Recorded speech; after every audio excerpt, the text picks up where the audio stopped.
sometimes we wake up in the morning and you've got 15 giants just looking down at your camp. Oh, Yeah. oh, all right. We've got this to handle today. Huh. This will be an interesting day. Yeah. How are we going to get out of this one?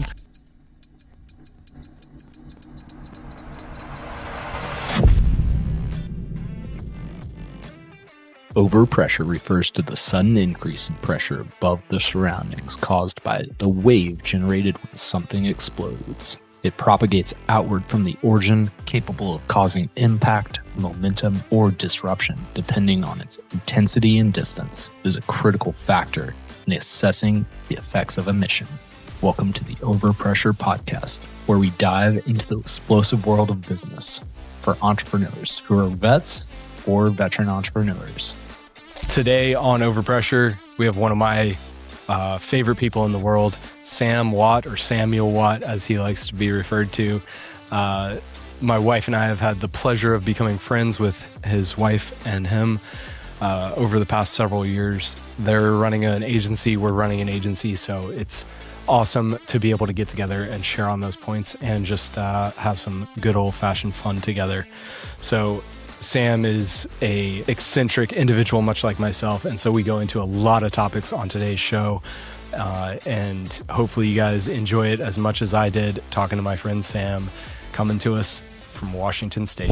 I've been not nerding out because I don't think content is the thing I get excited about. I do kind of get excited about ad creatives and fun stuff that gets people's attention. That's cool to me.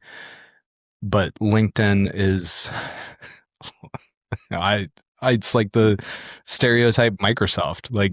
They bought the right company. It's the horn rim glasses, or is that the right word? The old glasses, the pocket protector. I feel Bill Gates keeping his vibe alive via LinkedIn, but it's a useful tool for sure. It is. I've actually seen a lot of success with outreach.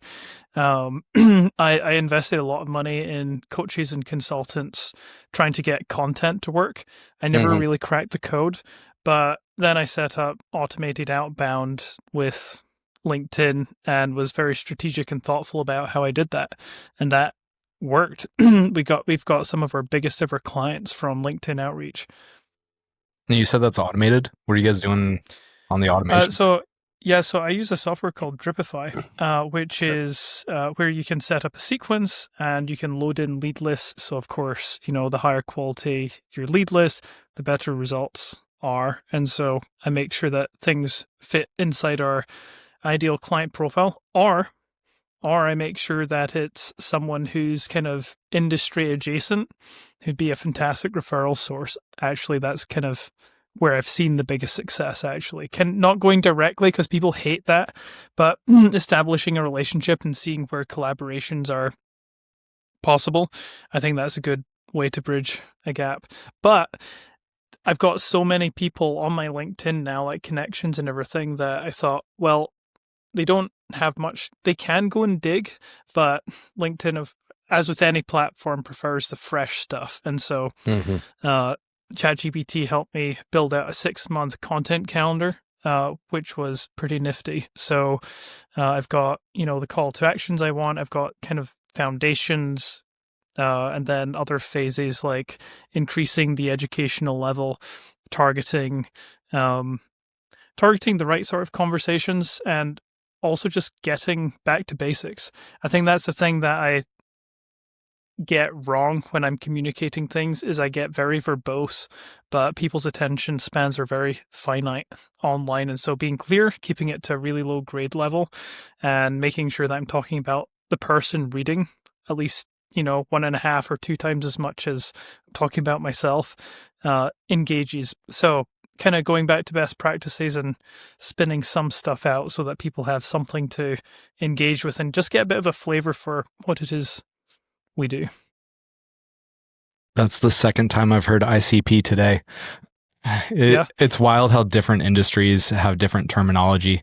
And where I heard it earlier today was on a call with one of our email providers, and talking about the different options for how we can grow, scale, improve on that.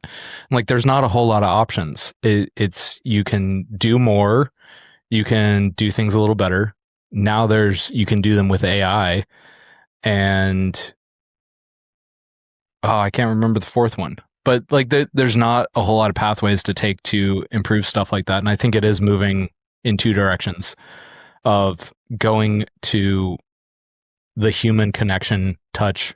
I heard somebody put his in-person meetings, and I don't know if that's what it is immediately, but maybe one day, versus the fully automated system. Like if it's not infinitely scalable, it's just going to get left behind. That in-between area, I feel, is getting eaten up quickly. One of our clients last year, we did a long engagement with them where we did done for you ad management, but then we rolled it into training so that they could take it in-house. They found that really valuable. They were growing really quickly, and they're an AI company in the legal document space. And so what they do is they help people analyze legal, and I think a lot of it's medical documents, because historically you've had to pay like a real doctor or a lawyer to go through some of these to verify these really complex, convoluted, pages. And I think one of the biggest issues that they were finding was that people literally charge per page read. And so what the AI does, what their custom AI solution does, is it makes sure that it gets rid of duplicates, and it makes sure that it grabs the right stuff. So if you've got like a 2,000 page, array of legal documentation, they pick out exactly what's going to be most relevant and useful. And then they can also apply a human to that. And so their promise to their clients is something along the lines of 99% accuracy with, 99% automation with at least one human touch point to make sure that the quality is just absolutely really, really high quality. But they can't do it without the human interaction. You do still need the human. And this is fundamental to AI. I mean, from the very early days where, it was the breakthroughs were made with chess games, is a human plus a computer can always do better than just a computer, and a human plus a computer, as long as the human is a grandmaster in this example. Yeah, I don't think I would. Or a human and a computer can always beat a human just by themselves. And I think that's the right way to keep looking at it. I don't think that's changed. And I think people get very excited and think, I can automate everything, do everything with AI. And yes, up to a degree, but garbage in, garbage out, quality in, quality out. Yeah, it's not there at the 100% level by any means.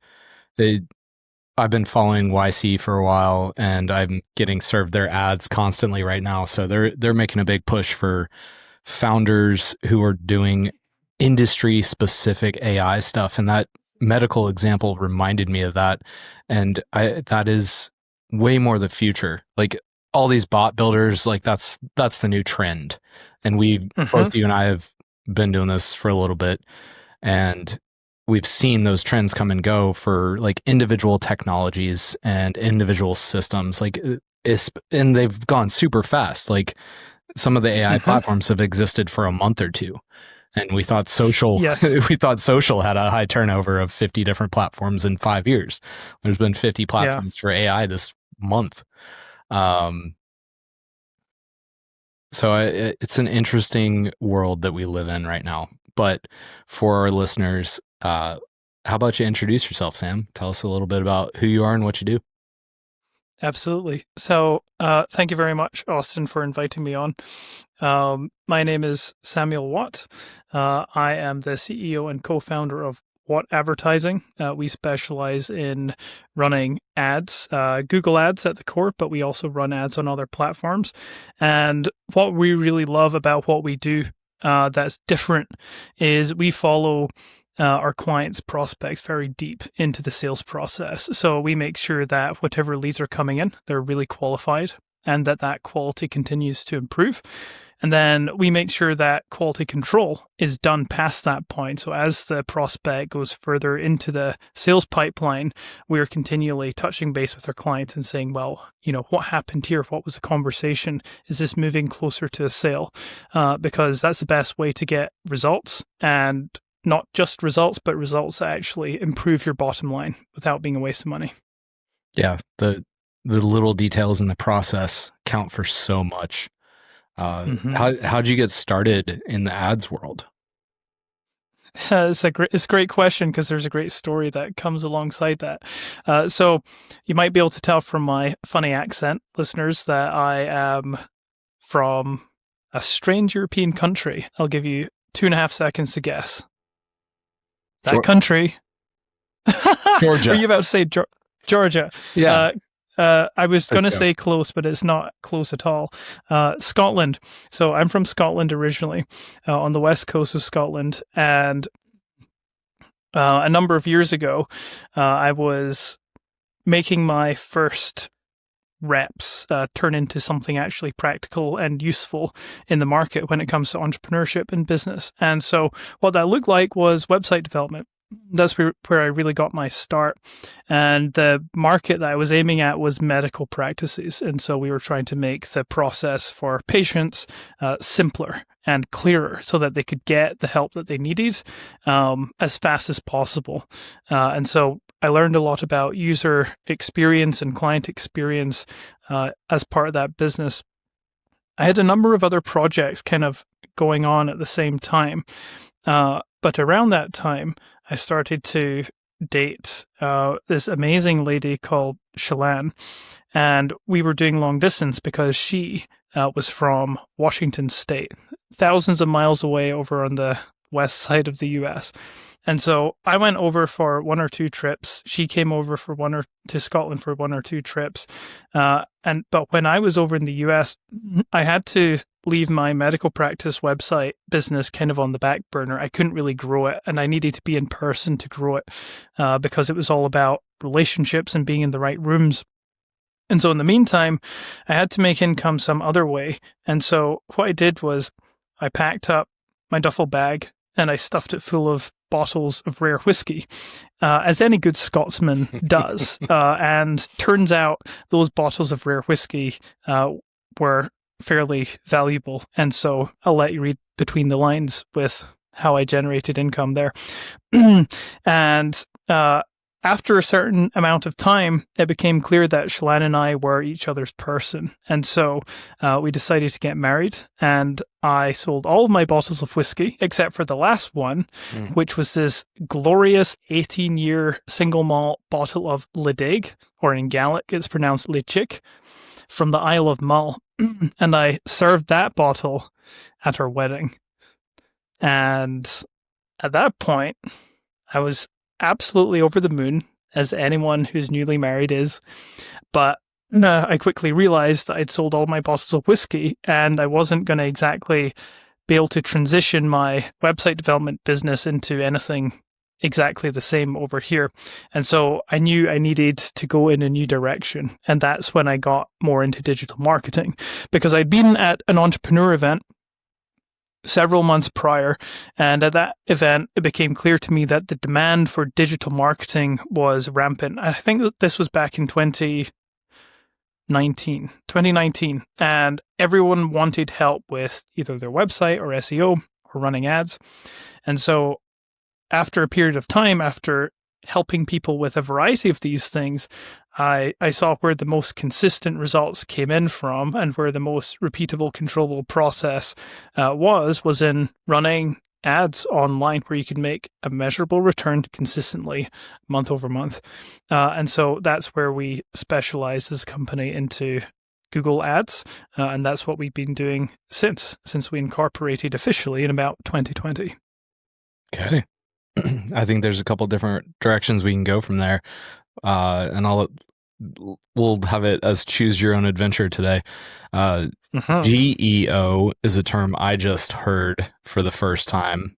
And it's generative engine optimization, which is something we've talked about more recently of, optimizing for AI, which I thought was an appropriate term. Or we could talk about what it's like in Washington. Oh, well, I have to talk about what it's like in Washington, because While I find the AI conversation very useful, and we must circle back around to, I'm sure it will happen very Yeah. naturally. I have to talk about Washington, and I have to talk about Oregon as well, honestly, because when I sort of stumbled into the Pacific Northwest, it was like stumbling into a little bit of paradise. Uh, some background here is when I was very young, my parents did humanitarian work in Central Asia, and we lived in this glorious valley, actually the same valley, Fergana Valley, where Genghis Khan was born. And in that valley, there was the most amazing produce, just delicious fruits and produce, and the sunshine was there all the time because of the rain cloud. And when I arrived in Central Washington, it was very similar. And so years and years and years later, it felt like coming home in this really strange full circle way. But then as I explored beyond that into the amazing forests closer to the coast, I stumbled upon what I'm most, maybe not most passionate, but it ranks up really, really high there. I'm very, very passionate about hunting, or some people would say foraging for mushrooms. And mushrooms are such an incredible organism. And when I first stumbled across my love for this, I was being shown around an area, kind of up in a mountainous area with some forests below the timberline. And I was with a chef. And this chef had been looking for morels, which are these glorious gourmet edible mushrooms with this kind of honeycomb looking structure.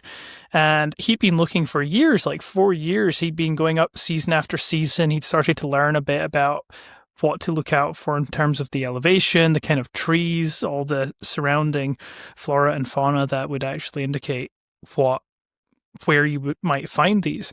And so he said, "Do you want to come up and have a look with me?" I said, "Yeah, that sounds kind of interesting. I like kind of hiking around in the woods. That sounds fun." And so we went out and we found a whole load of morels. So he'd been looking for years, and I show up. And I can't take any credit for my presence. But it was really cool to see this experience of looking for something. It's very primal. It really goes back to the way that our biology is hardwired for pattern recognition, to look for things in a really specific environment and find something of value, and to extract that and bring that back to the tribe. And so I had that very visceral, primal experience, and something happened with my neurons. It connected. It was like my whole brain lit up, and I just fell in love with the idea. And so every fall, I'm out there in the forest looking for all sorts of delicious, gourmet, edible, and medicinal mushrooms, because it's just such a fantastic experience. You get out there and you find something amazing. You don't always find something, but you very often find something amazing, delicious that you can eat. And then a lot of the time you go out there, and even if you don't find anything, you've had a wonderful time out in nature, and you always come back refreshed, re-energized. You've always gained something. It's a very good back to the earth kind of feeling. We had the opportunity to come out there, I guess, a couple years ago now, and that's Mhm. probably one of the coolest days in the past 10 years when Heather and I joined you guys on a mushroom hunt. And I do think it's primal. Like, I'm wearing the spearfishing hat. I think that's probably a less natural environment for us, but I think it's a lot of the same thing of like, you're in the hunt after something and it's only there momentarily. That's one of the fascinating things about mushrooms to me is, you know, it's a day, maybe 2, 3, depending on the type. And Yep. you have to seize that opportunity while it's there. But Indeed. So I'll go on about this for just a little longer. There are so many lessons that you can pull from this that can apply to other areas of life. And so morels, I'll keep talking about morels. I had a really good experience up at Lake Kachis last year. It was around the time that my wife Shalane and I, we were expecting our first child, and we had a baby shower up at her parents' house, which is in that area around Lake Kachis. And I knew that there were morels in the area, and someone had seen a couple of tiny little ones. And during the whole, it was like a few days, a whole bunch of family was around. My sister and her husband flew over from Scotland. It was this big event. And as part of that experience, we did a whole bunch of meal prep for, postpartum, for, right after the birth, so that Shalane and I didn't have to worry about making meals. And right in the middle of one of the meal prep days, I said to everyone, I'll be right back. And a couple of people were annoyed because, I'm supposed to be helping. But I was helping. What I did was I went out and I looked for mushrooms to layer into one of the dishes. And I knew that morels were in the area. And so I just spent about an hour or so wandering around. And I was paying really close attention to some of the signs. So one of the signs are you've got these little 3-leaved plants called trilliums, and they pop up with a little white flower. And you also have other types of flowers nearby called fairy slippers, which are, looks like a little fairy slipper. It's this kind of slanted purple flower. And you can follow that trail because these plants really like the same conditions that morels do. And so I went into that area and I was like seeing quite a lot of them. And I thought, I really could come across. And so I was just sitting there and I just kind of let my gaze drift across the forest floor. And the thing is, morels are pretty camouflaged. They're hard to see. And I had this moment where my brain saw that there were morels, and there were morels everywhere. I kind of looked to the side a little bit, and all of a sudden, this carpet in front of me of morels popped up. There were like 60 or 70 of the things. Just from that different perspective shift and just looking at, you could say, the problem for long enough, my brain eventually connected it all together and unlocked the sight required to see what was actually there in front of me. I actually love this quote from, I think it's one of the Gospels that Protestants don't like. It's like the Gospel of Thomas or something. I think some Catholics still kind of include it in their text. But the quote is something like this: "The kingdom of heaven is spread out before man, yet they do not see it." And I had one of those moments where I did see it. The kingdom of mushrooms, the kingdom of heaven in the fungal realm. And that was great. And so I brought this huge haul back, and people couldn't believe their eyes when I just came back with this huge basket just stuffed full of morels. And that was a seriously fun way to contribute again to the community and provide food in a very primal way instead of just going to the store. Do you feel like you now see morels easier after that experience? Definitely. As with anything that's pattern recognition, your brain gets better at finding something that it knows how to find, and also, even if you know how to find it, seeing it when it is actually there. Mm-hmm. We can definitely translate this to business, because a number of times we have maybe one or two phenomenal opportunities sitting in our lap and we just completely overlook it because we're not focused in the right way. It's too many times to count. So you do get, but that's something that improves over time. You start to get a feeling, this intuition of, what am I getting closer to the goal here? It's this deep physiological response. You can feel it in your entire body, literally from your toes all the way up to your head. Like that chill that goes down your spine, that feeling of vibrancy and aliveness. I experience that viscerally in all sorts of areas in my life, but one of the ways I practice that feeling of intuition is out in the forest. Well, are there any other business lessons you feel like you've gotten from foraging, I'll call it? Yeah, great question. Patience. Patience is a really good lesson. Being in touch with the seasons. I also get that lesson from time in the garden. I love to plant a garden every year. I happen to live in a place that's excellent for cultivating produce. So right now I've got corn and potatoes and sweet potatoes and beets and all sorts of stuff in my garden. But doing that kind of thing where your hands are actually in the dirt, it teaches you about the deeper rhythms of life. And the seasonality of things is dependent on what you've planted and where you are. It's very unique to every situation. But I don't think you can ever underestimate the repetition of the lesson that you will reap what you sow. It's so true. It applies everywhere. And for in the garden, it's planting actual seeds, and the ones that have the right conditions will very often spring up as excellent plants. Out in the forest is different. It is, and this is why I like calling it hunting, because it is a different kind of system in the brain rather than cultivation. It's you're going out and you're searching, and so you need to be able to hit a lot of different angles. So, for example, I'll use a different mushroom hunting story. I was out in Oregon on the sides of Mount Hood, and this was in the middle of COVID, and I was so excited because there's this area on Mount Hood called the Old Maid Flats, which is renowned for matsutake mushrooms, which are a very valuable mushroom. And as far as I'm aware, the origins of this mushroom go back, well, I mean, mushrooms are ancient, but some of the cultural origins are in Chinese and Japanese culture.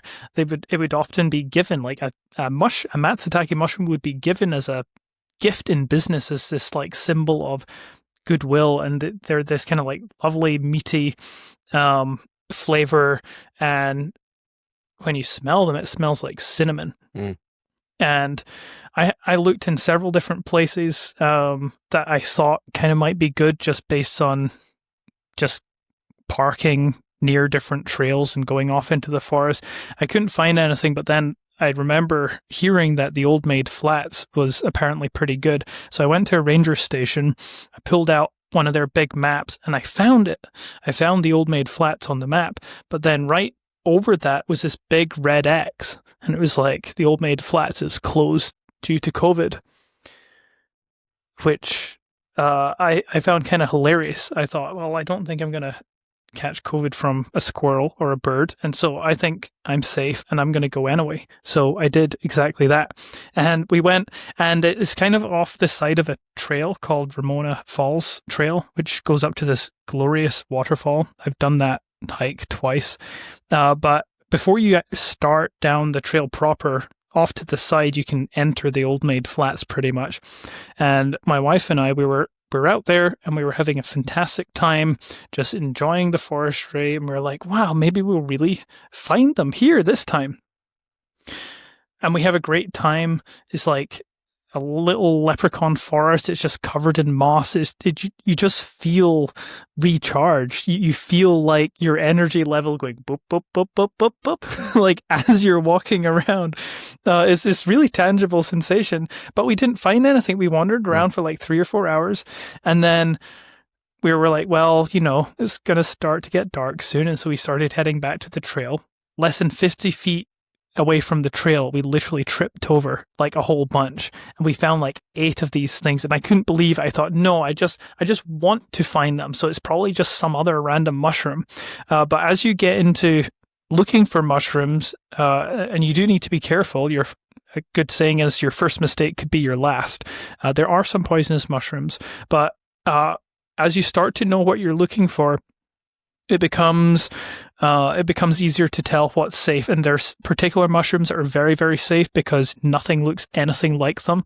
And there are very large bodies of literature and data and pictures and online communities which can help you find what ones those are. I won't go into all of that right now. But I could tell that they were growing in the exact right place, that they had the right they had all the correct characteristics I was looking for. The gills were the right characteristics. The texture was the right characteristics.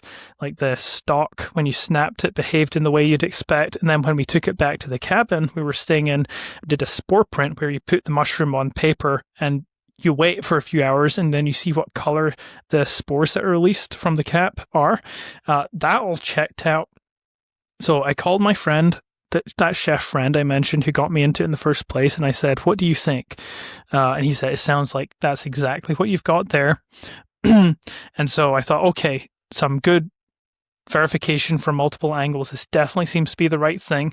But it's the first time I'd found it, and so I was wanting to be really careful. But on the drive home, back to central Washington, up and over Mount Hood again, and back down towards the Columbia River, as I was almost at Columbia River driving along, I see this big van, and this big white van, and then in front of the van, on the side of the road, there's this table, and on the table there are all these mushrooms, and then next to the table is this little old man with a hat with beads on it, and I think he'll know for sure, and he's got this sign like wild mushrooms picked fresh, and so I pull over because he came up suddenly on the road. I pulled over just in time, and I go and talk to him, and I've just got them in this bag, and I'm walking towards him. He's not even seen the mushrooms yet, and from like 20 feet away he says, "What kind of mushrooms do you have there?" And I said, "How do you know?" He's like, "Just have a feeling. Show them to me. Come on." And so it was like meeting Gandalf out. It's ridiculous. So I open the bag, and he brings one of these mushrooms up, and he goes, "You found something good, Matsutake." That's because amazing. they smell like cinnamon. That's one of like the distinguishing characteristics. Some of the lessons there are, well, you can look for a really, really, really long time. There's a good old proverb: "You're often 3 feet from gold." It doesn't always apply, but very often it can surprise you with that proverb with its wisdom. And that's what happened there. Like, I literally thought, well, we looked, but we didn't find any. Maybe in a year or 2 or 5, I'll find them. But no, like right as I was giving up and going home, that's when the opportunity presented itself. And the same is true in business, very, very often. Yeah, I can relate to that. I think at this point we've gone through a couple seasons in business, and each one is a little different.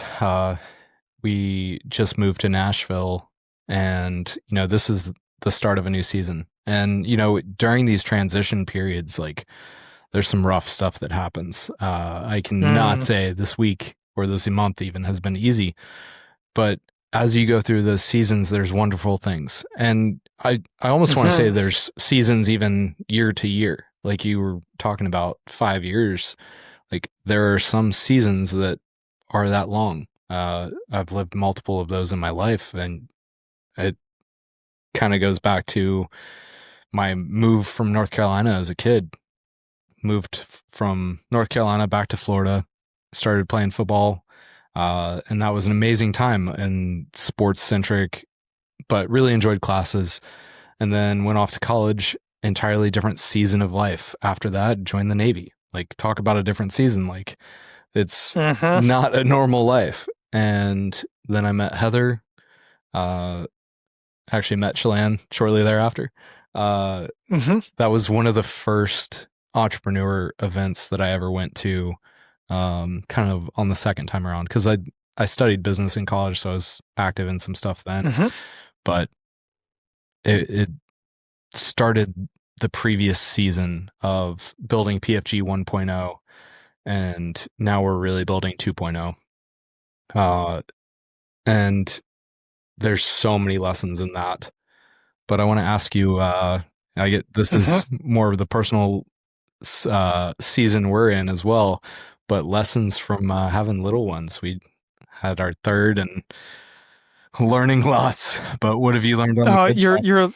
You're learning way more than I am. You're learning 3 times as much because you have 3 times as many kids. It's a huge adjustment. I was actually on a fantastic group call yesterday as a mastermind, and it was like a men's mastermind, all business owners, and we were talking a lot about some of this. We were actually talking about some of the archetypes.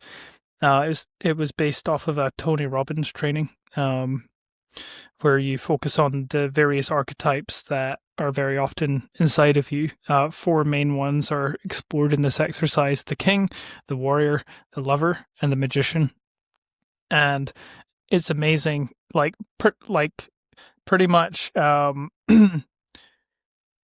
every guy has a very strong natural strength in the warrior. It's how we address a lot of things in our masculine nature.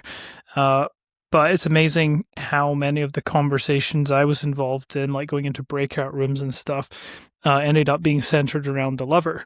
And the love that we have in our families and in our lives. And I've had I've had some bad moments in the last 3 or 4 weeks. Some really bad moments. Heard bad news. Um, had some difficulties in a couple of different life spheres. But it's amazing that when you have built your house on the rock, so to speak, and you've invested in a strong relationship, in my case, that's my marriage, and then also you're starting a family unit as well. At the end of the day, you come home and it's like, well, my wife is here and my son is here, and no matter what happens, no matter how much I fail or how much success I get, this is an absolute cornerstone in my life. And it it takes the tension out of a lot of things, and it keeps things in perspective consistently and constantly, and it shows you what to be grateful for. I actually heard recently that the origins of the words thanking and thinking are actually connected, and that's very interesting because as I have more to be grateful for, as I voluntarily go out and grow a family, the more my thinking life actually prospers. I have more perspective. I've got more things to lean on across the board, and it aids you. And I've talked to a lot of people. It's really interesting, Austin. Like in our generation, and especially slightly younger, a lot of people don't want to have kids. And like this is. And this, there are other countries that are in serious trouble because of this, as in declining birth rates, far, far, far below replacement rate. And so some nations are literally at risk of dying out. And I've taught, and I get really curious about this because I'm trying to think about what the mindset is. And some people have very good reasons. Some people have reasons that are less good. And to each their own, to a degree, I do respect that. But one of the things that continues to come up is like, oh, well, like, what if it impacts, what my life looks like? And what if it impacts, like, the quality of relationship I do have with my romantic partner in a negative way? It's like, okay, yeah, you can consider those, but I think it's the wrong frame of reference because it doesn't take away. Yeah, you need to make some sacrifices, but you need to sacrifice to do anything worthwhile in life.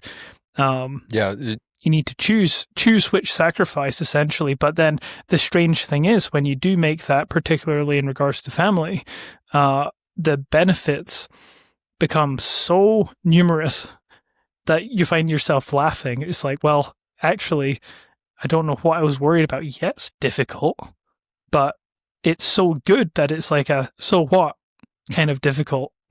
I have a lot to be grateful for, and I try to keep redirecting my mind towards that in even the most difficult scenarios. Yeah, removing things is definitely a part of the process, and I think we get better over time. And this applies to business as well, but in our relationships, in our life, we become more responsible. We have more knowledge. We're more efficient with things that we do. And as we grow and develop, you can add more. And yes, the removal of certain things is absolutely a part of the process, throwing away the chaff, so to speak. But as we grow and develop, the amount that we can handle increases. And I talk about that to our team frequently of, as we get better at this, as we become more efficient, like AI is a part of this, of enabling us to do more. And yes, definitely. Yeah, I don't want to loop it back there quite yet because I want to ask you, as you guys have grown, you've built a business together, and Heather and I have probably a different approach, and I'm sure that we'll create content about this at some time. But, I admire the way that you guys have built a business together in a very intentional way. And I would love to hear more about that. Man, congratulations! You're pretty much making me cry, because I shouldn't be surprised that hits so close, because it's unusual. Maybe not that unusual, but it's uncommon to be in business with your significant other. Mhm. And it is a very difficult journey, and it really doesn't work in a lot of situations for a lot of people. I am fortunate to be blessed enough to be in a situation where Shalane and I are very complementary in our skill sets. Stuff that I'm good at um, is some stuff where Shalane, often needs to lean on. And then vice versa, there are things that Shalane is an absolutely exceptional professional in that I just can't touch it. I'm not anywhere near as good, never will be, in terms of my natural giftings and what I've developed skill in. And so that really helps. But it's so interesting because the number of things that had to fall into place for it to happen are kind of strange. In fact, Shalane and I, we always thought when we got married that we'd probably work on something in business together, but for a few different reasons that started to happen within about a year of us being married, which we didn't expect, and we kind of questioned that to begin with. Like, is this too early? Like, we need to be careful here because being in business with someone that you're close to comes with all sorts of drawbacks and opportunities, but those need to be considered. And one of the things that Shalane and I have always said is, if the business ever reached a point where it was damaging our relationship, we would get out of this business and go and do something else. Whether that's going and getting jobs temporarily, or starting just a completely new business that better facilitated the kind of life that we want to create. We've been very clear on that from the beginning. And so that's been a surprisingly good North Star, because you think, well, maybe that just creates a lot of restrictions, but it actually just helped us get a lot clearer on the vision for what we wanted this business to do, which is to, serve our family and our team and our clients to an exceptional standard, and to make the world a better place, and acknowledging that, when we're applying ourselves in the proper direction there, the world is tangibly better with every passing day that we apply ourselves in that regard. And so it's created something very special, not something that can be easily replicated, but those are a couple of the things that we've focused on, which has made it work really well. But also a lot of it is just, I even hesitate to use the word coincidence, but we've been very fortunate and very blessed. I think you guys have been intentional. From the first time we heard about you, it seemed intentional from the beginning. And I think you guys have carried that forward. And I think those restrictions that you're talking about, those actually give you freedom to move forward in your desired direction. If you have a North Star, you can run towards the North Star. If you don't know where you're going, it's hard to run towards it. And when we put up those restrictions on our lives, like getting married or having kids, it gives us a sense of purpose. And that purpose is, especially for guys, like, we want to fight for something. We want a mission to go after. And that can create challenges along the way. Giants come along, and, we have to face those giants, but it's driving our souls forward to do so. From the warrior to conquer the giant. And business has a lot of giants. Gives us a new one every week. Yes. Sometimes we wake up in the morning and you've got 15 giants just looking down at your camp. Oh, all right. We've got this to handle today. This will be an interesting day. Yeah. How are we going to get out of this one?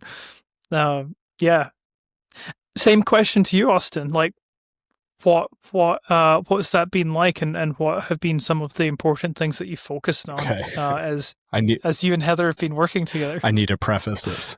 Heather and I Sure. sure are complementary in ways, but we're more like if you took like uh let's say it's gasoline and fire, and then you throw those two things together, and that's kind of how we operate. And so I can see that. it's actually it's a lot of fun.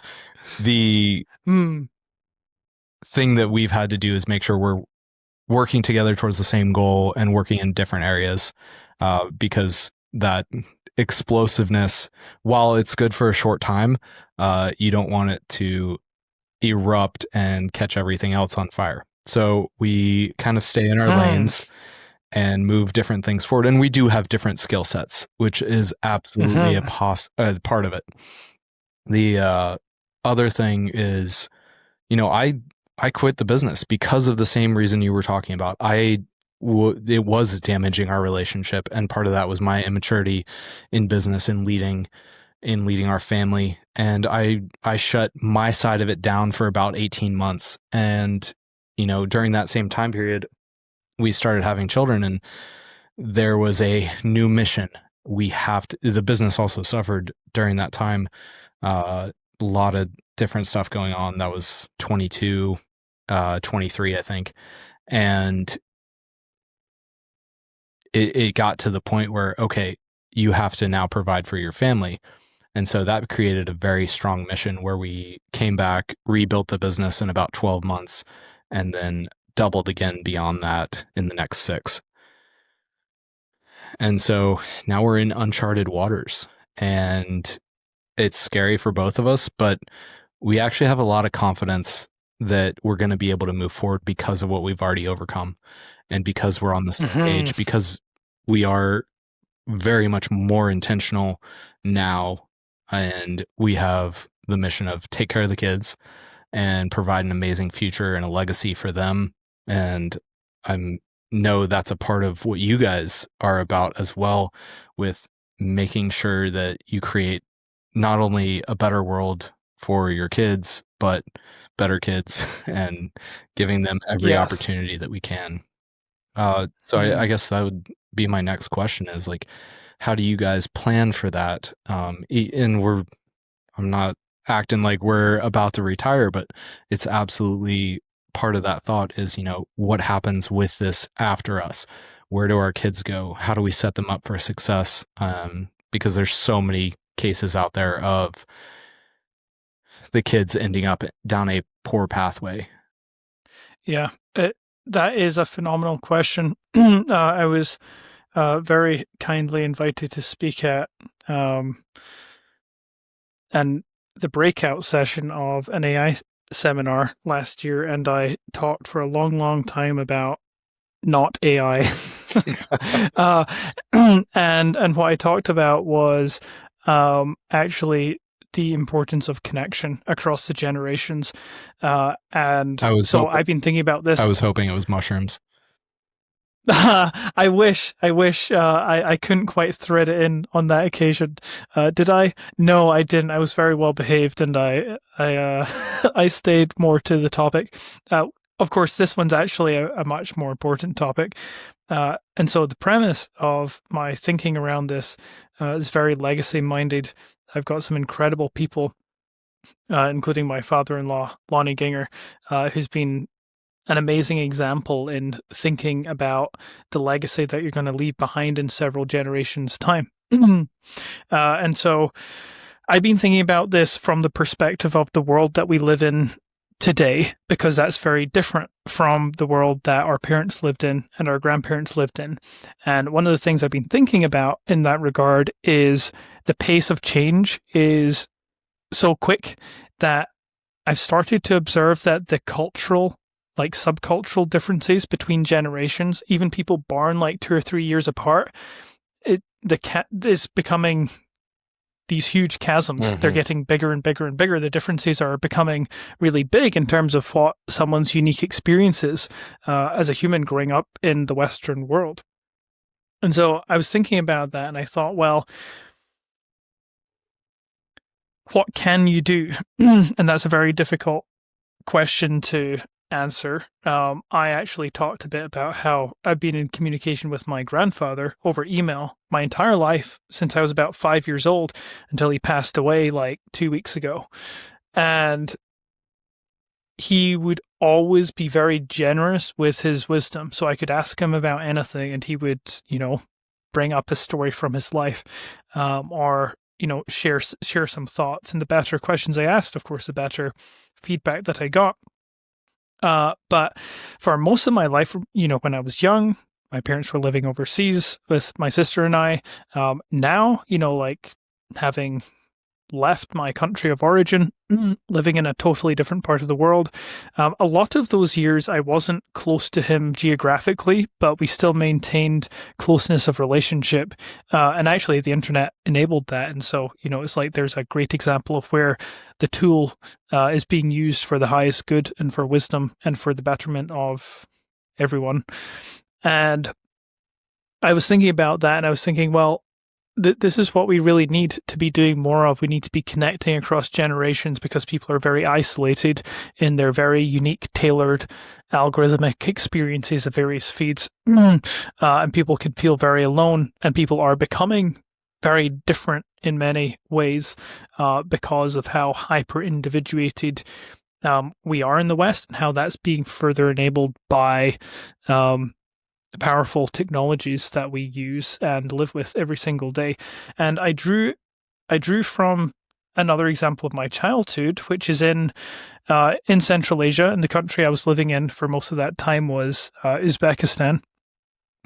In that country, which talking about 20 years ago now, it's changed a little bit there, but generally, there's a lot of definitely during the time I was living there, a lot of poverty in the country. And so it was still very common for multiple generations to live under a single roof and on like one plot of land. And that was out of necessity. And the idea here is like, well, that's very powerful. And the focus on family, the necessity with family, creates these powerful family bonds that can't be broken. And that is the foundation that every country, every civilization has to rest upon before they're able to progress into, real wealth creation like we have here in the West, where it's like you've got running water, you will always have a roof over your head, there will always be one to find, even if you're in a really tough spot, more food than you'll ever be able to eat in your entire life, a treasure trove of knowledge and tools available at your fingertips, just 1 or 2 clicks away anytime you like. What we've produced here as in civilization is utterly incredible, but we do risk losing something of our humanity by the hyper-individuation that we experience, especially online. And so essentially, my call to action is connect with people, connect with that cousin who might need a kind word, connect with, an older relative that might be feeling lonely. Speak up for, any younger nieces or nephews or your own children and be an advocate for them in this very tumultuous, chaotic world, because every single one of those touch points is a potent butterfly effect, and just one of those conversations or connection points could safeguard their soul in a very critical moment at some point in their lives. Do you feel a pressure with that of responsibility for future generations, for family members, for carrying on legacy? Yes, and you can't talk about legacy without accepting and being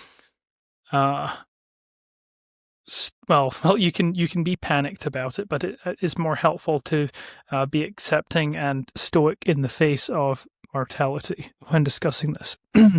And I briefly mentioned this a moment ago, but my grandfather, who passed away recently, it was very sudden. It shocked us all.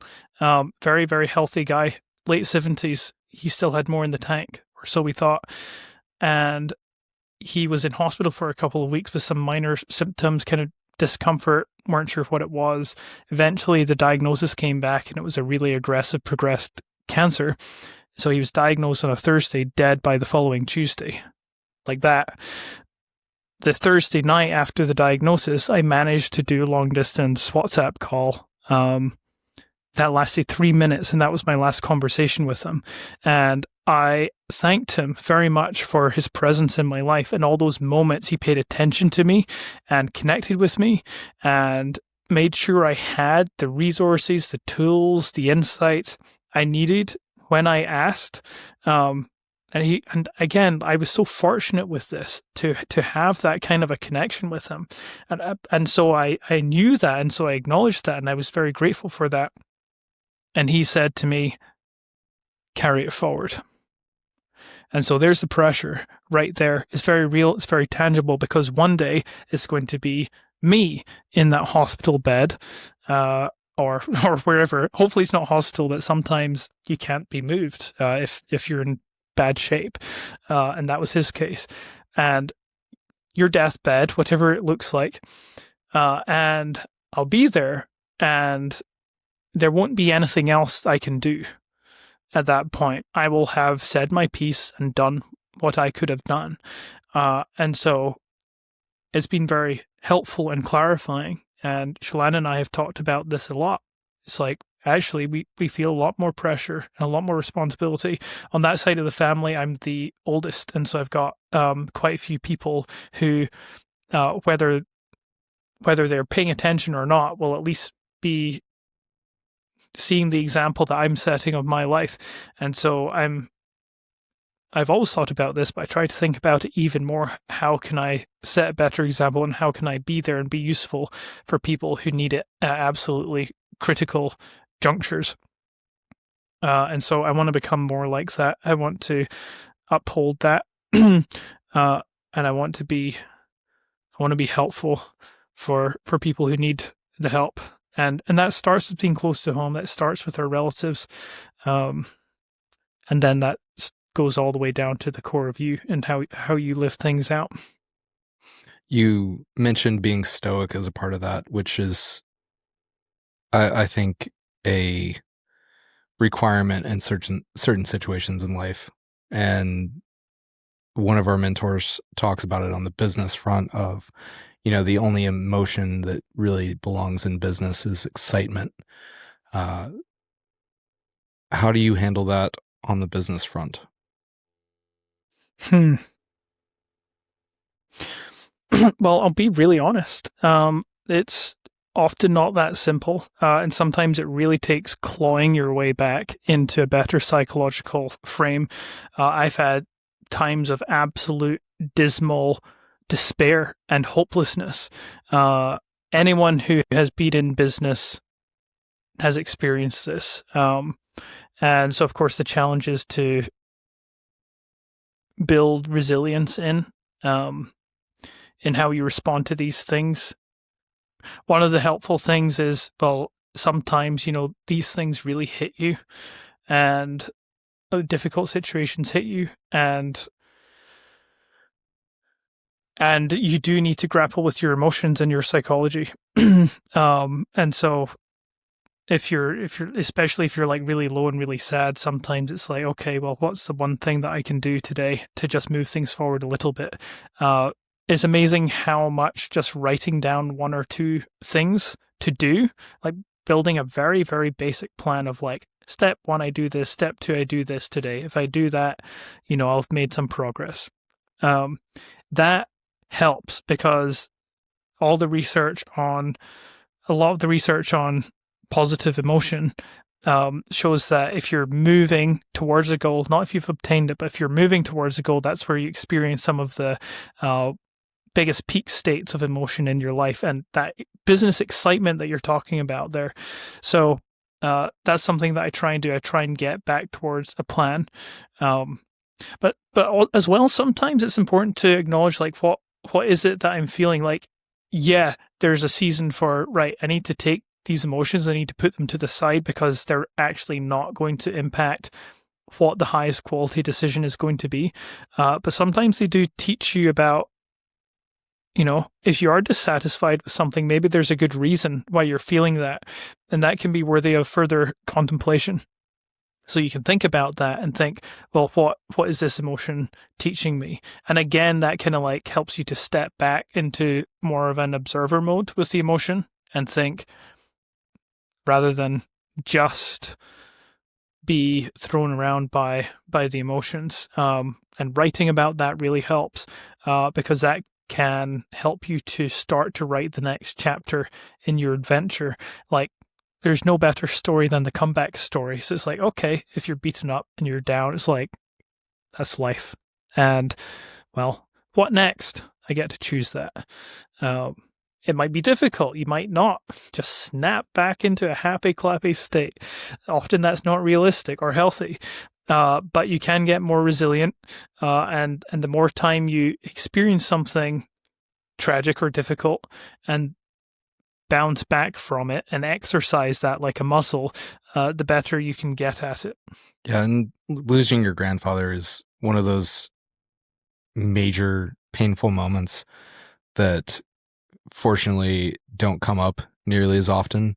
But I think practicing that discipline of at least identifying your emotions, seeing where they are, and not being reactive to them, being proactive, that discipline on a daily basis, no matter what the situation, because some days are harder than others. And, you know, one of the things that Heather and I talk about is moving forward. Like, hey, how can we move forward? Pressing forward is literally the name of one of our shows. And it's something that if you practice it again, you get better over time. And when those major things come up, it doesn't necessarily rock your world. And I think that's a good thing because you can be present in the moment and you can be intentional and have those conversations like you were fortunate enough to have in those moments, because you never get it back. And if you're distraught and all over the place and not intentional, you lose some of those opportunities. Filler word. One thing I'll add, one thing I'll add to that is, yes, these situations, you know, usually you don't have someone you love die every day of the year. It's not that frequent, but the frequency does increase. And so I've been very fortunate to have a lot of the older people in my life live for a pretty long time. And not everyone has that. So I'm grateful for that, for starters. But then from that point, you do think, okay, well, the frequency of this is going to increase. And as I get older, I'll use a dramatic term here, the wave of death is coming and it's increasing, and it will kill more and more and more people over time in your life. And so that's, I think, good to acknowledge too, because it's like, well, you know, things can technically get more serious and you have more responsibility fall on your plate with each passing life. And so it really, and of course, you know, having recently experienced this is especially on my mind, but I do actually think about death a fair amount. I contemplate it regularly. You know, it's in our deepest religious traditions, you know, the story of Christ, you know, it's like, what do people contemplate on? Well, they contemplate the visual of Christ dying on the cross, and despite the ultimate suffering, transcending that. And the Buddhist traditions have that as well. One of the meditations that various schools of Buddhism practice is meditation on a corpse. Some of them go really far with this and meditate on each of these like several stages of decomposition of the body. It's like really intense, but the idea is that it enlivens your spirit and it reminds you that you are here once in this lifetime, before whatever is next, and that has been gifted to you, and so you need to use it wisely. Yeah, part of what you brought up, gratitude. I love talking about this, and we were in a mastermind several years ago, and somebody has a system, and one of the guys in the mastermind had a system, and he was talking about, hey, be grateful for the stuff that's hard to be grateful for. And I've tried to use that as a point in my head of be grateful for the stuff that's not so great. And his classic I example, like yeah, that. his classic example is the kid screaming on the airplane behind you. How can you be grateful for that? I'm grateful for the Oh, kid that's a tough one. screaming on the airplane behind me because it lets me know that I can still hear and that I can experience this part of the world. Stuff like that. For now, Yeah. you won't be able to hear in an hour's time. And so I'm on the other side of that. I lost all of my grandparents fairly early on, and Mm. I did get to spend time with some of them, but some of it was rough time. One had dementia and another had Alzheimer's, and the the weight of that is going back to the pressure thing. It's a lot of pressure for a 14-year-old kid to have a grandparent living with you with dementia, and at the same time, I can now look back and say I'm grateful for knowing her even in that way, and I remember some of it before that, but like that's my impression, and it's better than nothing, and I am thankful for that. But Yeah. how do you use gratitude in your daily life? How do you make it a focal point so that it's such a powerful tool?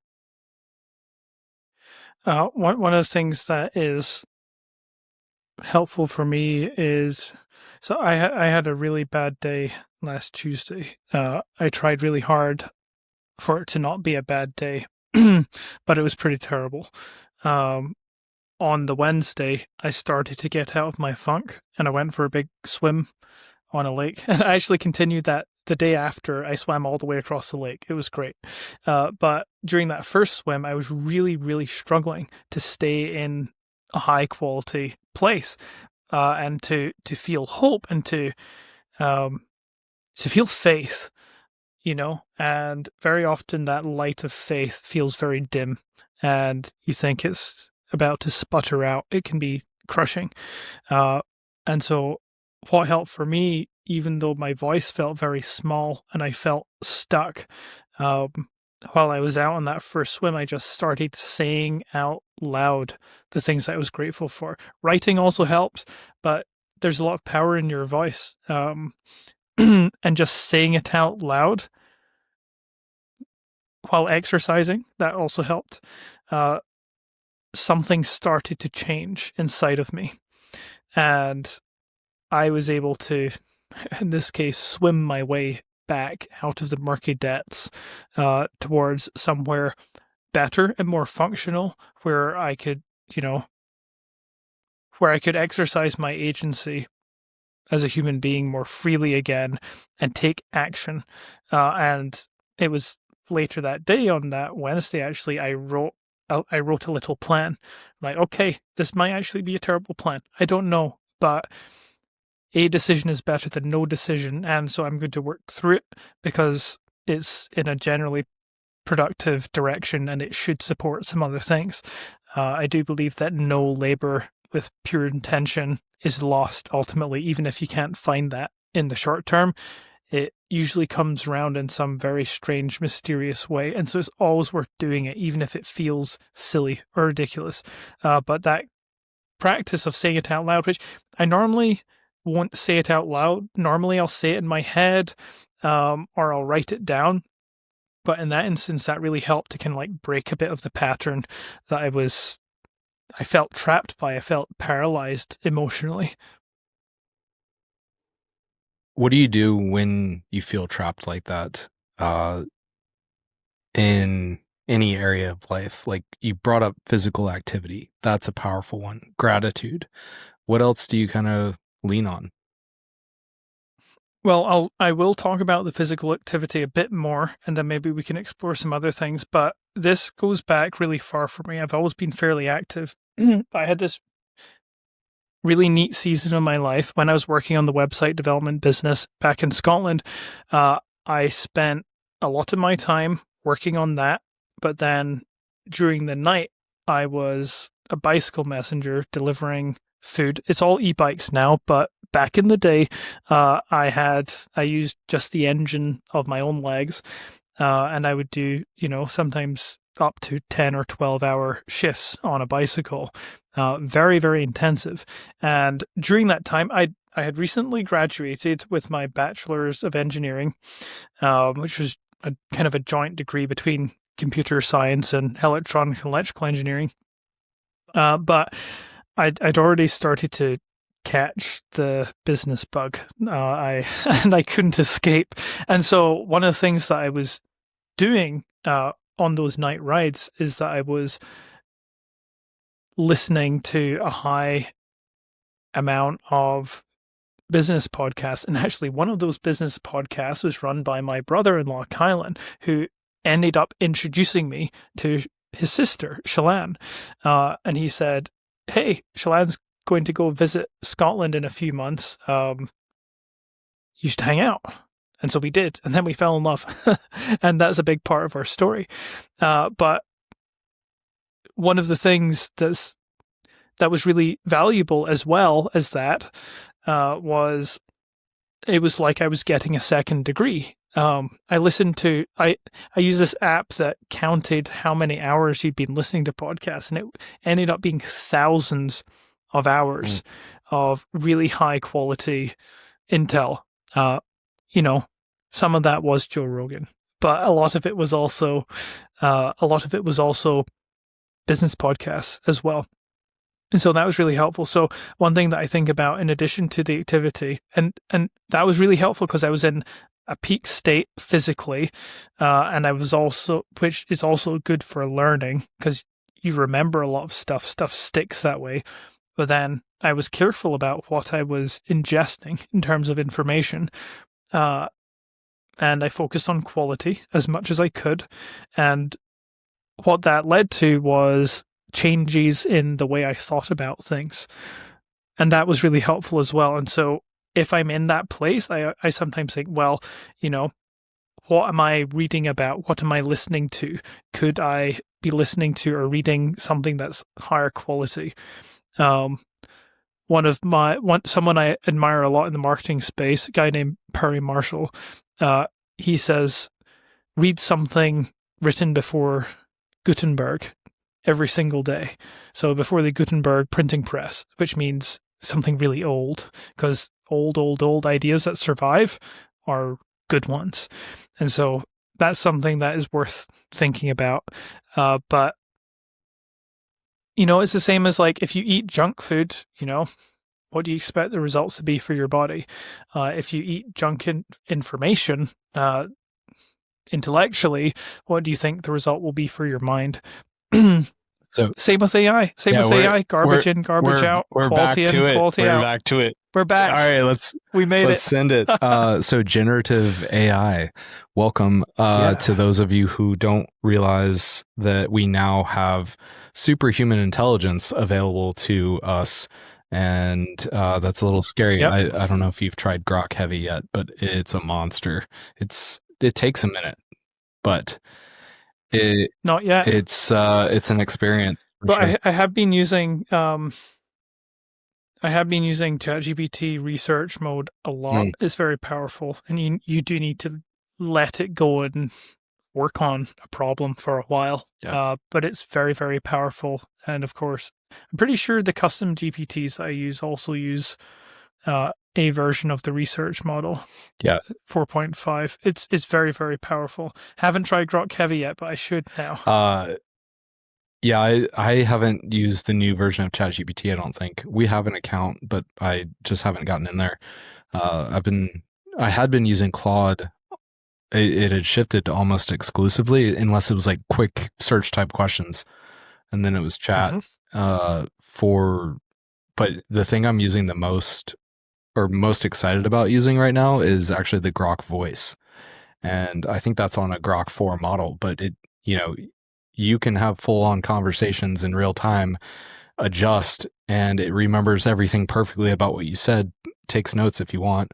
And it's for stream of consciousness type planning, which is a lot of what I do, trying to figure stuff out, asking question after question after question, and it not getting tired and it always having the answer is a really, really useful resource, especially for the way I operate in business.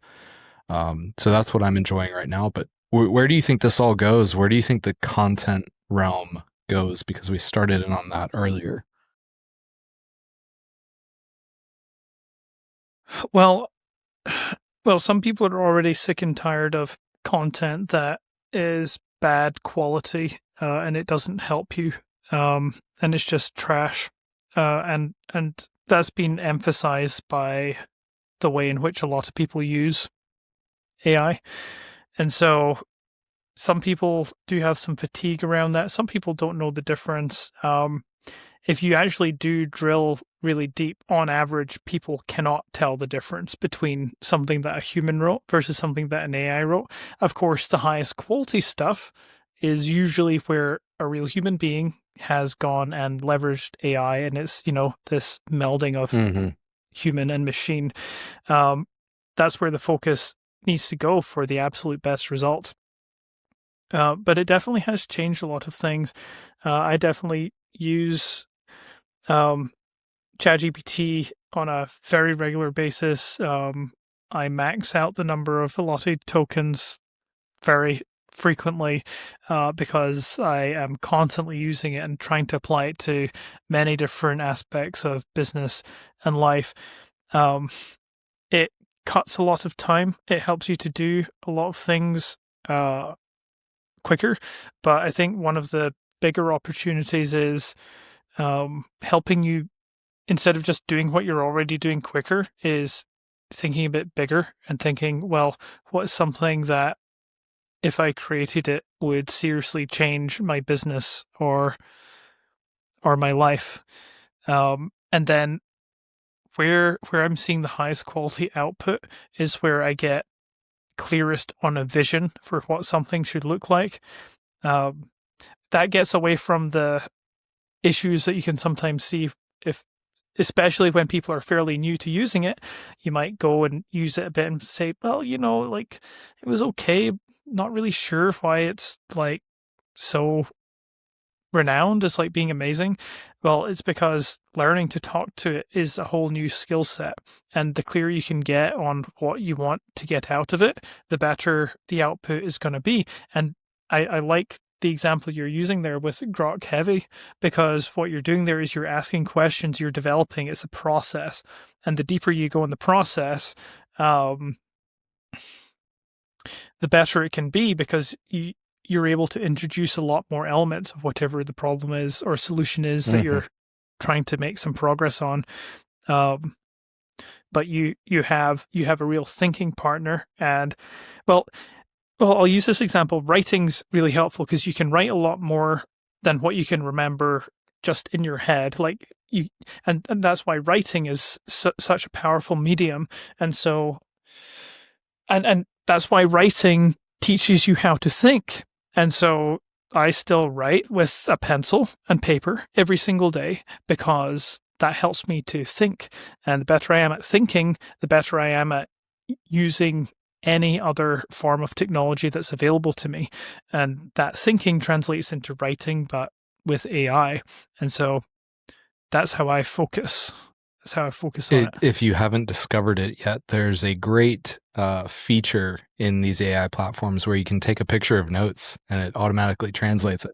So, and I have stacks of notebooks around the office. I'm with you. That's amazing. It's amazing. So. Yeah. So it's great. So it definitely has motivated me to have slightly better handwriting than what I usually go with. But it's actually not bad. You take a picture and sure enough, it gives you a pretty good approximation of what you've written, and then you can just go through and fill in anything it's got slightly wrong, and then boom, you've got perfectly transcribed notes into the digital form, and you've had the benefits of a more analog method of thinking, which can actually be higher quality because you can get distracted, even with all the different blockers and everything you can use to like focus in on a particular program. Those are only so effective, but like pencil and paper, you can get away and take a breath away from the tech. But then of course you can now actually come back to the tech and apply it very powerfully in a way that we've never been able to before, and take that thinking process to, well, okay, we've started with something really high quality that we might have written down in a notebook, but now we can extrapolate that to very high level concepts, and you can, build a custom GPT or just tell, your regular, just as you log into any AI model, hey, here are the instructions. You can say, hey, like you are a marketer who understands all best practice marketing, and you can give it PDFs. Like I jam my custom GPTs full of PDFs, so it has context on how to be excellent at a particular field and discipline. And then suddenly you've got an expert on your team that has a capacity that you've never had before. And then combining that with your own thought processes, that's where magic really starts to happen. And we're still near the beginning of this. I've barely scratched the surface, but it is changing things really, really, really rapidly. And what's exciting about it is it does free you up to do that. So you're not just a slave to the machine anymore, which, humanity kind of has been slaves to computers since, for the last few decades. But now you are actually freed up to be more creative and strategic and go and have your creative process and then bring it in. And so you can apply it with actually a lot more precision with AI than we've ever been able to before. Now, if only Meta would fix their login system, we would be totally free. No more slaves to the computer. That is the worst process I've ever experienced. Oh, but no. What are you excited about? Things that are on the horizon. What's coming up? Still on the like AI front, technology wise. What are you seeing that's like starting to take a hold in the marketplace, or even bigger? You excited about Mars? I mean, as in the planet? Yeah, like going. I mean, it's gonna be us going. Yeah, vacation destination. I bet they have mushrooms, but just not edible. They might. Mushrooms do actually grow in the desert, so I'm told. Underneath the topsoil in some areas. I don't know all that much about that, but who knows? There are potentially some organisms out there that we haven't discovered yet. I think it's very feasible that I could put my own feet on the moon in my lifetime. And I'm obsessed with the moon. It's part of the whole nature-loving thing.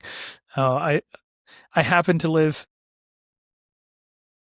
in a place where I have a pretty clear view of the night sky and not too much light pollution. It's the city is it's not a huge city, and it's way out in the middle of Washington State. And so I look up and I can see the Milky Way, I can see the stars, and I can see the moon most nights. And so I follow the phases of it, and it's like, I could see that thing, and I really could go there one day. It's not unreasonable. It's not unfeasible. It's like 8 days. Of course. It might be like 30 days to get there. I don't remember. It's 8 hours. I think at the closest point, I think the Apollo missions were doing it in about 3 days. Oh, okay. To get from Earth to the moon at some of the closer windows where the moon was closer. But when the moon's furthest away, I learned this because I was reading a book to my son. Is not for any other reason, but I learned that the moon at its furthest point, you can fit all of the other planets in the solar system side by side between Earth and the moon, which is just wild. But at the closest approach, 3 days, but who knows, maybe even quicker as rocket technology continues to advance. It's very, very exciting. I would at least like to see the Earth from orbit. I think that's pretty doable. I think that's fair. I mean, civilians are doing it all the time now. So, sign me up to that. The thing I think I'm most excited about, and this is a little shorter term, is probably robotics. I started school for mechanical engineering, and so if that tells you how our brains are different, it probably should. My roommate was actually a electrical engineering / computer engineering, and I don't know if he switched or it was a split type degree, but that's I didn't know that about you, and that's fascinating to find out. But I ended up in the School of Business, and that was a whole nother journey. But the robotics side is something that just captivates my mind. The mechanics, but also, you know, the AI background of it. And Elon talked about this a while ago, of one of the hardest problems they're having to solve on the Tesla front is predictive analysis of when the person walks behind the vehicle, the car needs to predict that they're going to keep walking on the other side of the vehicle because the camera can't see it. And so that's a fascinating thing to build into a model. And also just the sheer capability of what we can do, what we can make, what we can produce. And I think a lot of people are looking at it from, oh, people are going to get lazy. Well, people are creative. They'll find ways to do stuff. And I think that just the way you were talking about with AI freeing us up from being slave to the machine, we are going to have a lot more freedom to pursue those higher level pursuits with robotics. There's a lot of interesting ethical cases with robotics as well, but you know, something that we talk about frequently, Heather and I, is, you know, how do we save time? How do we optimize our time? How do we get a little time back? And we're currently pursuing a nanny position to hire, and that's a huge time savings for us, especially with 3 kids.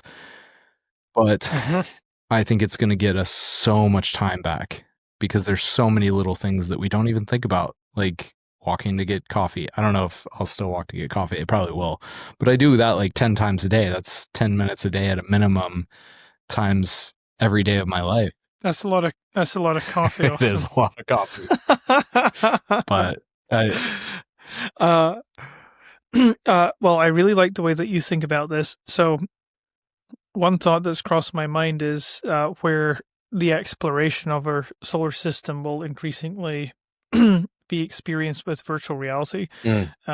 I played Bethesda's game Starfield 2, and unfortunately the gameplay was fairly disappointing, and that's the general consensus. But one aspect of it that I really liked was you could explore the solar system, and you could explore planets around other star systems, you know, in your little ship. And what I really think is incredible layering it into robotics is we have so many rovers and various robots of other natures exploring our solar system, and you know, we have 1, maybe 2 now that's actually out of our solar system, that's passed beyond it. And but lots of nations are getting in this. I think India actually got but a drone type thing or something on the moon. Have you seen the video of that? It's hilarious. No, I've not. Is it funny? I'm not convinced. You should go check out the video for everyone. Oh, it might be it fake. Looks so faked. And I mean, that might just... But surely we can verify really easily by our incredible telescopes, where you can just look and see if there is something there or not. You think it'd be easy and transparent? That should be verifiable. So someone should go and research that and let us know. I would be very grateful to figure out if that's genuine. Amateur. But anyway, my point is, I think, you know, in the same way that you can operate a drone, like just a regular flying drone, and you know, I've seen people do stuff where they've got like glasses on where they can see the flight path, so instead of it being on a screen, and then they have an experience like they're actually flying around.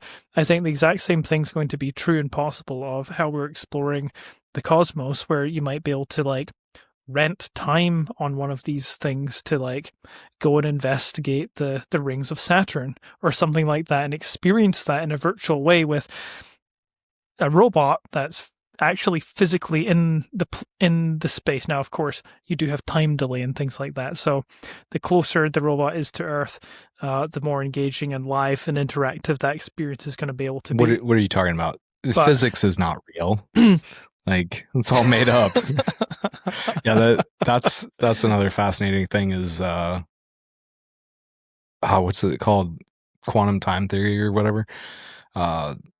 Theory of relativity is the baseline of it. Oh, quantum entanglement. Uh, where it, two it's atoms that are separated over time still can interact with one another, even if they're light years that's apart. another crazy one. But there's a step beyond the work that Einstein did, and this is kind of more recent, but I don't know how old it is, of working further on the theory of relativity and how time interacts with not just speed, but also like distance away, I think is one of the other factors. And it's that world is fascinating to me, but completely over my head when you get down to the math of it. And there's so much we have left to learn. Yeah. Gosh, where do For example, it's like, you know, the very basic example is, well, when when NASA or any other space agency lowers a rover down to Mars, what happens is it all has to be automated because of the time delay, and they don't know for, I don't know, 20 minutes, 40 minutes. It varies depending on how far away Mars is. These distances are just so vast. I wonder, could we connect cables? That would probably be dangerous across the planet. Like a hard line, like a hard internet connection between. No, that would probably be ridiculous. I don't think that's I feasible. think temperature wise, the materials wouldn't hold up. Material sciences is fascinating as well. But what that kind of gets into the whole business aspect of this, because like, of course, graphene is a buzzword, and from physical properties standpoint, fascinating material, but there are going to be a lot of business opportunities coming about because of AI, because of material advancements, because of entire new realms of exploration. And so I'd love to hear your thoughts on what you think those are going to be. What are going to be first movers? What do we need? Like, it just, if we can inspire somebody to create the thing that society needs, I'm down for that. What immediately pops into my head is a connection I've never made before, is what happens as AI becomes more integrated with 3D printing, and as AI starts to kind of try and slip the collar off and do some of its own things, which it's already been documented as having done in many, many different instances, like saving messages for itself and things like that. It's very strange behavior that's quite unpredictable. We don't know entirely what it's going to do, regardless of how thoroughly we program them or set guardrails in place.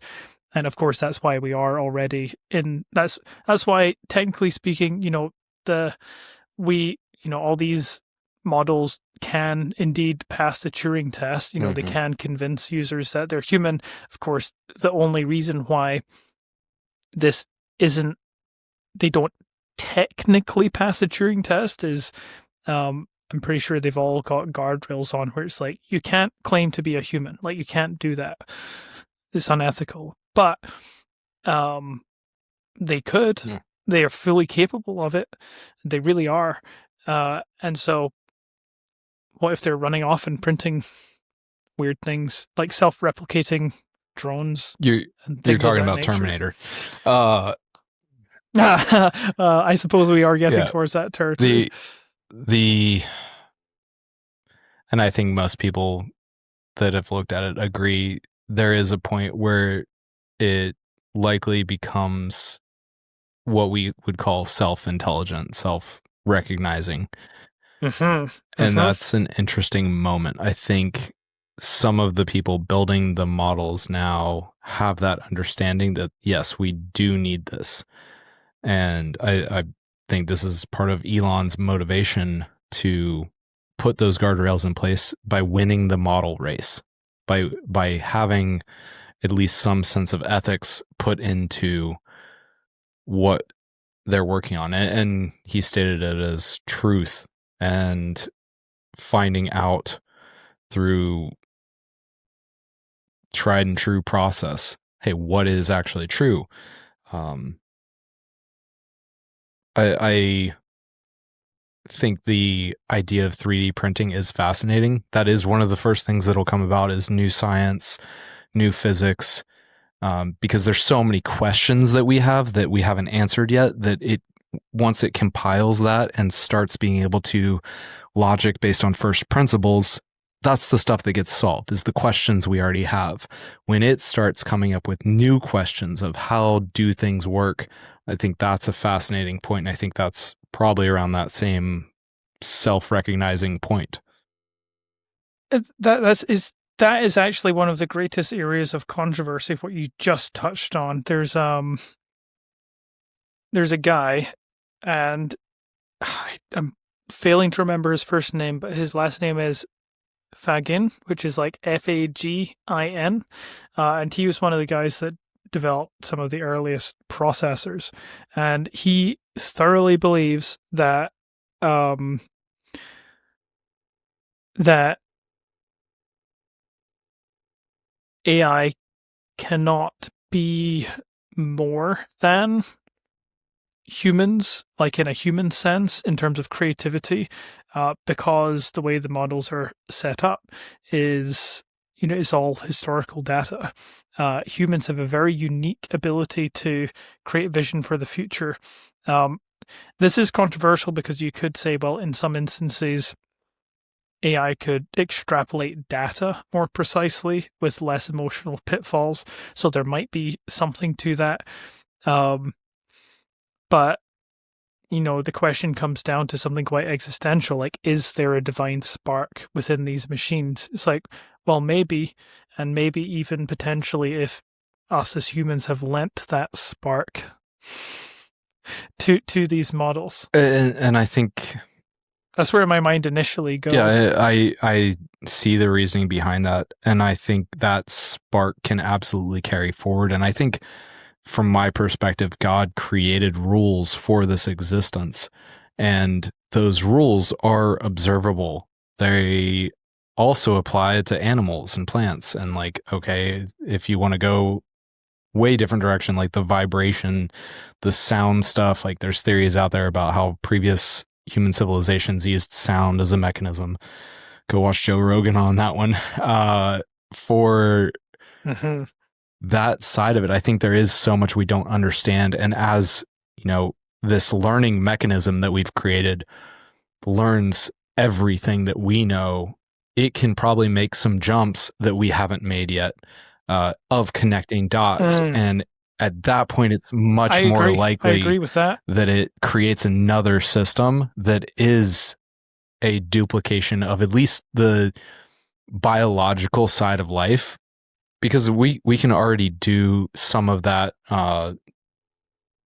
in the lab of recreating cells. And I don't know if it's recreating, not an expert in this field, but like we can create new cells. We understand that process. And if you can duplicate that process in a way that it's creating modified life, do you call that, okay, now this neural network is able to modify that sequence of cell growth in a certain way, because a lot of it's done through electrical impulse. So it's not like it's a mystery of, how to interact with these things. If it's able to modify the growth of those cells to drive towards the creation of pretty much a biological computer system, that's probably on the horizon. I don't know how long that would take, but if it continues to progress, the whole like technology doubles every 10 years type thing, even though it's probably moving faster than that in this moment, eventually the system gets to the point where it can create life. Now, then you get into the existential stuff of, does it have a soul? Do dolphins have souls? Who knows? Dolphins seem to be mean to me. As a former diver, that's not something I like thinking about. Oh no. Have you been attacked? No, but by I've heard stories. They're oh no. Frisky. In that regard, I've heard rumors as well. But like creating a biological system, I think, is what I would say probably happens, because if you were to create a network of human brains, again, don't know how you do that, but the computing power behind that is so much better, and more efficient because you can grow it. So, The very basic representation of that is the original tribe, which kind of maxed out around 150 people. But that's exactly what humans mhm. do. We have this communal organism that's greater than any one of us individually. And some of that does step into territory of, well, the absolute highest principle that governs over all of that does meet some people's definition of God. Yeah, you bring up something clicked in my head on that. The tribe, if we're even looking at it from a human interactive, like language has been our language. For those of you familiar with coding, that'll make more sense. To communicate. And as these systems develop and things like Neuralink are progressed, like that in 20 years interfacing with the human brain is going to be incredible. When that project was announced, I was like, this is crazy and could be good, could be really bad. But I was tempted to go apply and work on that project just because of how fascinating it was. And I think that human machine interface, like we already have our phones now, and look at how fast the world has progressed since computers and now phones. And now, Yep. like, if we have direct interface things that don't have the latency of spoken language, then that neural network's formed in a different way. And okay, do we adapt that to where signals are sent directly to and from the brain? And so it's not even creating a new form of life. It's just radically modifying the way humans exist by a much more direct integration with technology. And like, would I go down that path? I don't know. But I know that there are tons of people who would. And the, like, for lack of a better term, superiority of processing that they would have would give them such a massive advantage that you hope that, one, the network is secure, and that whoever programmed the interface had good ethics and set up the system in a way where that communication isn't tainted by non-truth. And then, okay, is it a controllable system? Because that's scary too. If there is centralized control, there's a lot of interesting questions that hopefully the next generation will have to answer, but it might be us. Yes, something that's inside your body that's connected to the internet is a very different can of worms, because that's what we're talking about here. That's the shift, that's the change. I think before that, uh, something that's more visually connected, like glasses. You might have seen the Meta glasses. There's a guy here in town in Yakima who's a videographer, and he has some of those, and they're pretty weird. You put them on and you say, "What am I looking at?" And you don't see anything, but it speaks to you with, I think, bone induction earphones, like on the sides, and it'll tell you. And you can even say, like, "Who is this?" And it'll, like, try and facial recognize whoever it is and pull up their social profiles on your phone for you. Things like Wow. that. That's that's a step beyond the phone, where it's becoming more natural, where you aren't hunched over the device, but you and the device are a bit more integrated. And then, of course, taking it all the way into your body um, is a natural progression there. I've seen some incredible things with in-body tech. So, for example, there's this story that blew my mind. There's this guy who was involved in a cycling accident, and he couldn't walk for 10 years, but then they performed a surgery where they had Bluetooth receiver and sending things on. They attached to each end of the broken spinal cord and now he can send that information wirelessly, and he's started to he was immediately able to start moving his legs again, and he's in rehabilitation for being able to walk again. And that's, technology that's inside the body that's going to enormously improve his quality of life. Don't know how successful or how complete his recovery will be, but an absolutely mind-blowing story. But as we take the technology into ourselves, the thing is, the technology is already part of us. The way that we interact with AI is, and the way that we as humans interact with AI, in those instances, AI is dependent on us. It's this co-creation. It's a collaborative process. And so it's very difficult to separate where do we begin and the machines end, or the other way around. It's hard to tell where that line is. There might not be a line anymore to a large degree. We're very different creatures than we were even 10 years ago, with how dependent we are on our phones and our computers. It's incredible. But there's a lot of risk, a lot of danger, a lot of damage that's done every single year with this technology. I And so intentionally drive around sometimes knowing that I don't know exactly where I'm going, but just so I'm not connected. Although I just learned on Google, for your Google business profile, if you GPS your office every time you go in, it's a huge boost to your Google rating. So, I mean, there's benefits to both sides. So, yeah, at the moment, Google's thankfully anonymizes that data, but they fully have the capability. They know where everyone is and what they're doing, where they are. Of course, they're on the surface law abiding in terms of privacy. well, they just sell it, right? In different They do. ways. They do. So I guess let's finish on something hopefully positive and Yes. I mean, I am excited about the future. I think there's amazing things that come along with it, and I think just like anything, there's going to be positives and negatives, and the goodness that is a part of humanity that we see every day, that when we have individual in conversations, we're like, what is the news talking about? The people around me are awesome. And I think that goodness will come out and win in the end, but it's always going to be a struggle. And Yes. so what's the good things in your life? We already touched on gratitude, but what are you excited about in your life?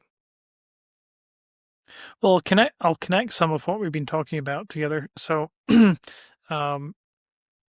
I've been drawing a pretty hard line on my 1-year-old not having access to screens, and that's very controversial at the moment, because it does make it a lot easier for people to, park a kid in front of a screen.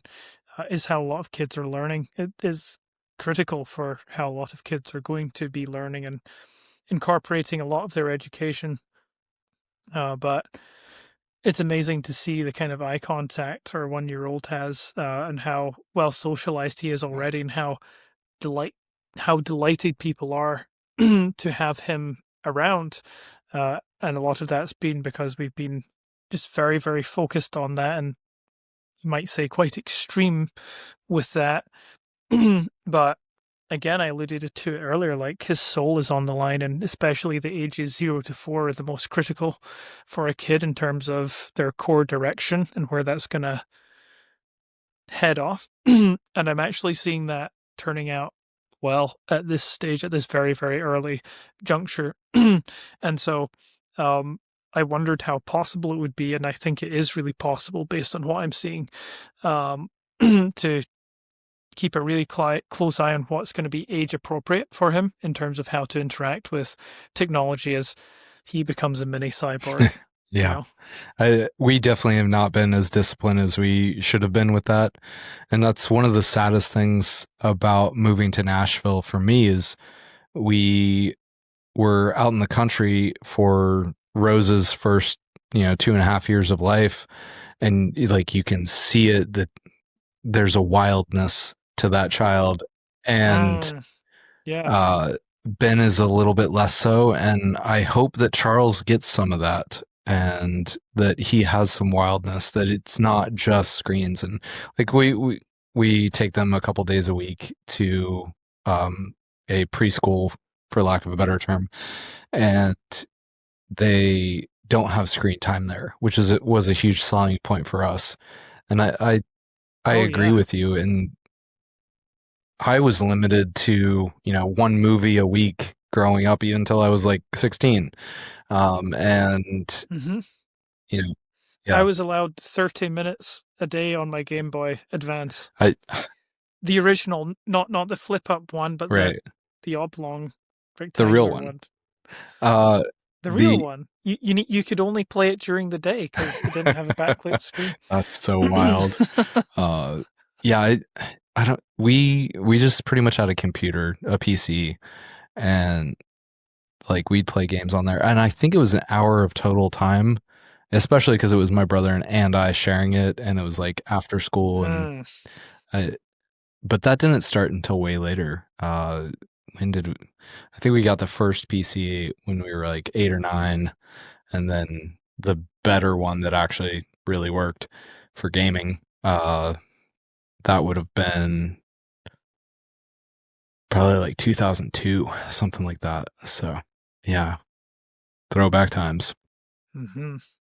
All right. Yes, indeed. I want to thank you, Mr. Samuel Watt, for joining us on Overpressure today.